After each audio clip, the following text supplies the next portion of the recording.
کی دولت موجود ہو، اس دل کے اندر پھر کوئی بدشگونی نہیں آیا کرتی۔ رسول اللہ صلی اللہ علیہ وسلم بدشگونی کو، اس کے فساد کو بیان کر رہے ہیں کہ اگر یہ بات آ بھی جائے تمہارے دل میں، یہ خیال پیدا ہو بھی جائے، اس پہ عمل کر کے اپنا کام نہ چھوڑنا کہ چھینک آ گئی ہے دروازے پہ تو واپس آ جانا ہے، کوا بول پڑا ہے تو واپس آ جانا ہے، رات الو بولا تھا گھر میں تو اب نہیں جانا، صبح کا سفر کینسل ہو گیا، ٹکٹ واپس کروا دو۔ اکرمہ فرماتے ہیں کہ ہم عبداللہ ابن عباس رضی اللہ عنہما، دیکھیے سلف کے عقیدے کتنے صاف سچے، اور کس طرح اللہ کی توحید پہ گامزن، اور کس طرح بدشگونی سے دور، اہل توحید اہل ایمان کسی قسم کی بدشگونی کو اپنے دل میں جگہ نہیں دیا کرتے۔ اکرمہ فرماتے ہیں عبداللہ ابن عباس رضی اللہ عنہما کے ساتھ ہم ان کے پاس بیٹھے، ایک پرندہ چیختا ہوا گزرا تو ایک شخص نے کہا اچھا شگون ہے۔ ابن عباس رضی اللہ عنہما فرمانے لگے نہ اچھا شگون ہے نہ برا، اس کی کائیں کائیں میں کیا چیز رکھی ہے،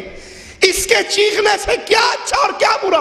ابن عباس رضی اللہ عنہ وارضاہ نے فوراً اس کی بات کو کاٹ دیا تاکہ لوگ خیر اور شر کے اندر اس پرندے کی طرف متوجہ نہ ہو جائے۔ خیر بھی اللہ کے ہاتھ میں، شر اور مصیبت و تکلیف بھی آئے گی تو اللہ کی طرف سے۔ پرندوں کے چیخنے میں، پرندوں کے بولنے میں، وہ الو ہو، وہ کوا ہو، وہ بطخ ہو یا کوئی اور جانور ہو، اس میں کوئی تاثیر نہیں۔ ایک اور امام ایک شخص کو اپنے ساتھ لے کے سفر پہ نکلتے ہیں، ایک کوا چیختا ہوا کائیں کائیں کرتا ہوا گزرتا ہے تو وہ آدمی وہ کہتا ہے کہ اچھا شگون ہے، سفر کے آغاز میں یہ اچھی آواز پرندے کی سننے کو مل گئی، اچھا شگون ہے، سفر ٹھیک ٹھاک رہے گا۔ وہ امام کہنے لگے اس بیچارے کے پاس کاہے کی بھلائی ہے، یہ جو ہمارے سفر کے آغاز میں آ کر بولا ہے اس کے اختیار میں، اس کے بولنے میں کاہے کی بھلائی ہے،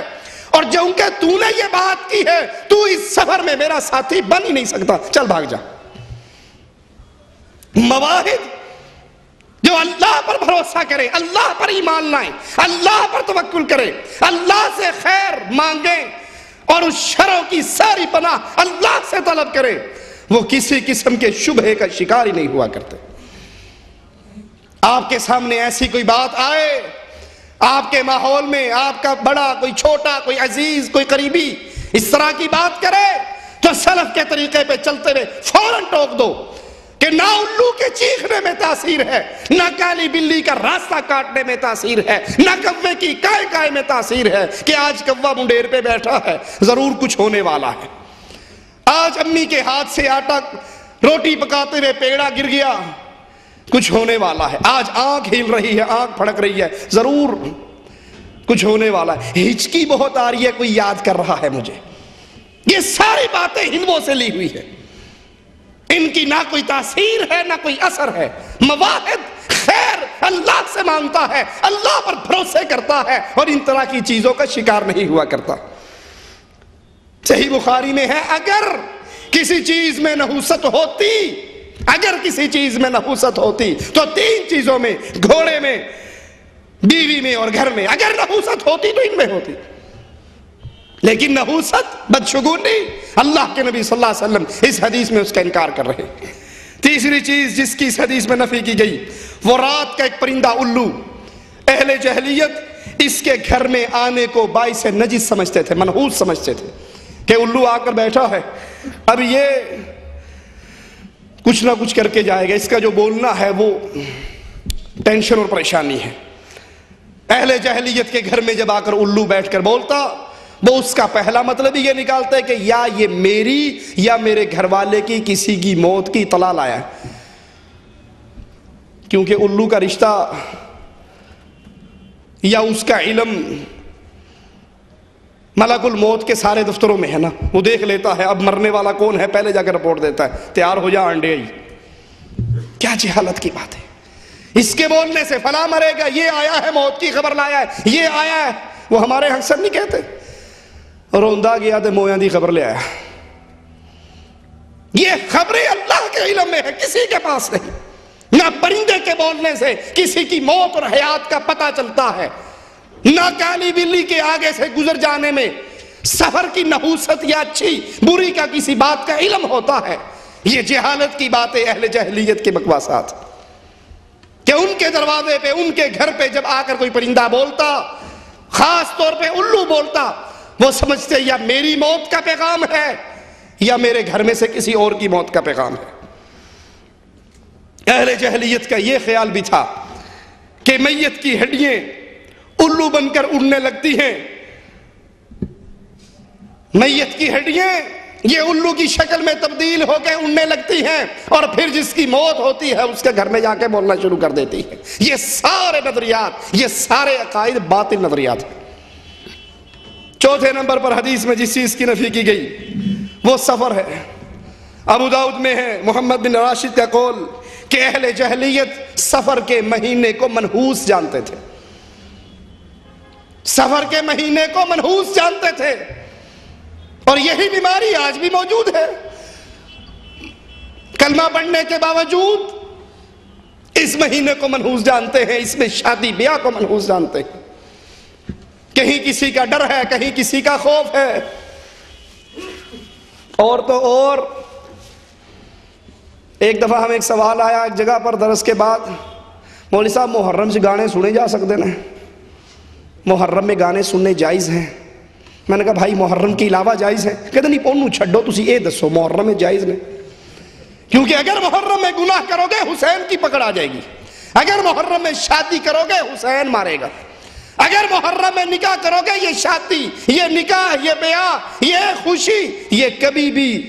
تکمیل تک نہیں پہنچے گی، اس میں ضرور اہل بیت کی لعنت شامل ہو جائے گی کہ تو نے اس مہینے میں، یہ مہینہ تو غم کا مہینہ ہے، یہ مہینہ تو نحوست کا مہینہ ہے۔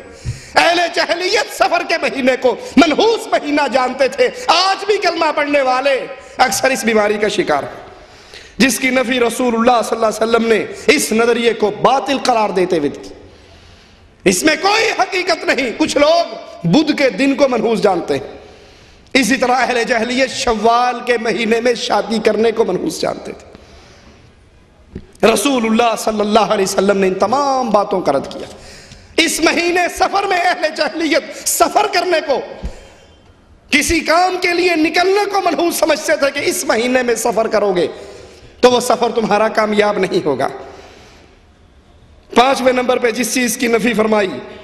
وہ ستاروں کے متعلق اہل جاہلیت کا یہ عقیدہ کہ بارش ان ستاروں سے برستی، یہ کرم کرتے ہیں، ان کی مہربانی ہوتی تو سارا کچھ ہوتا ہے، جس کا ایک اور حدیث میں بھی ذکر ہے۔ رسول اللہ صلی اللہ علیہ وسلم نے فجر کی نماز پڑھی، پانی والی مٹی پر، گارے پر سجدہ کیا، سلام پھیرا اور کہا کہ اے میرے صحابہ، پتہ ہے آج اللہ نے کیا کہا؟ فرمایا اللہ و رسولہ اعلم۔ کہا مالک نے فرمایا آج کچھ لوگوں نے صبح کی کافر ہو کر، کچھ نے صبح کی مومن ہو کر، اس ایک بارش کی وجہ سے۔ دیکھیے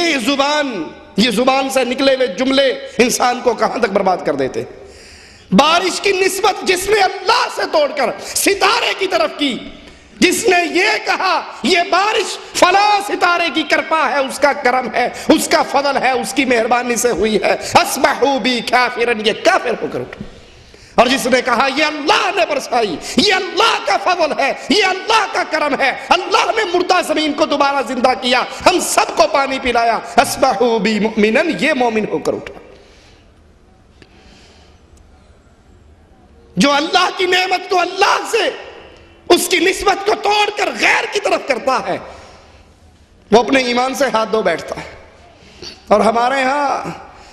ہاں تو ہر چیز ہی مختلف بٹی ہوئی ہے۔ یہ اندھیری چھوڑی ہے بابا شہباز قلندر نے،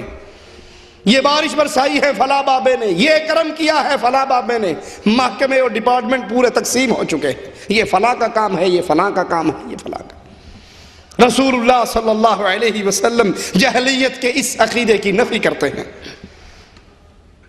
اسی طرح جاہلیت کا یہ عقیدہ تھا کہ بھوت، جنات کی، شیاطین کی ایک نسل، ایک جنس، یہ راستے کے اندر لوگوں کو بہکاتے ہیں، بہکا کر ایک قسم کا اغوا کر لیتے ہیں اور اغوا کر کے ہلاک کر دیتے ہیں۔